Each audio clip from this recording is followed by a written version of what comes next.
ഇത് പിണറായി വിജയനെതിരായിട്ടുള്ള വിധിയെഴുത്താണ്, അല്ല CPM-നെതിരായിട്ട്. തീർച്ചയായും ഞാനും അങ്ങനെ വിശ്വസിക്കുന്നു, 100%.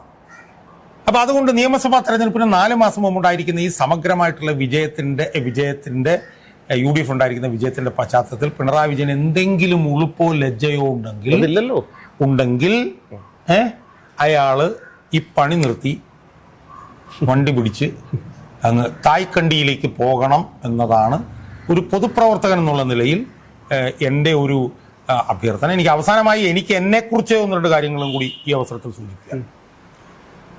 അതായത് ഈ പിണറായി ഗവൺമെന്റ് 2016 വന്നു, 2017 എന്നെ 8 ദിവസം ജയിലിലിട്ടു.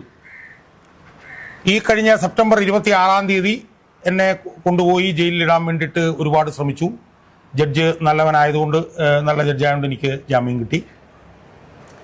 അതിനുശേഷം എൻ്റെ വീട്ടിൽ വന്ന് ഞാനും ഭാര്യയില്ലാത്ത സമയത്ത് സെർച്ച് നടത്തി പോയി. എന്തായാലും എനിക്ക് അഭിമാനകരമായി തോന്നുന്നത് ഇയാളുടെ രാഷ്ട്രീയം അവസാനിക്കുന്നത് കാണാൻ ഒരു പൊതുപ്രവർത്തകൻ എന്നുള്ള നിലയിൽ ഞാൻ ജീവനോടെ ഈ സമൂഹത്തിൽ ഉണ്ടായി എന്നത് എനിക്ക് വളരെ അഭിമാനകരമായി തോന്നുന്നു. പിന്നെ എന്നെ സംബന്ധിച്ചിടത്തോളം ഞാൻ നിരന്തരമായി നടത്തിക്കൊണ്ടിരുന്ന സമരം ഈ വിജയത്തിൽ ചെറിയൊരു പങ്ക് വഹിച്ചിട്ടുണ്ട് എന്ന് പൊതുപ്രവർത്തകൻ എന്നുള്ള നിലയിൽ ഞാൻ അവകാശപ്പെടാനും ഞാൻ ഈ അവസരം ഉപയോഗിക്കുന്നു.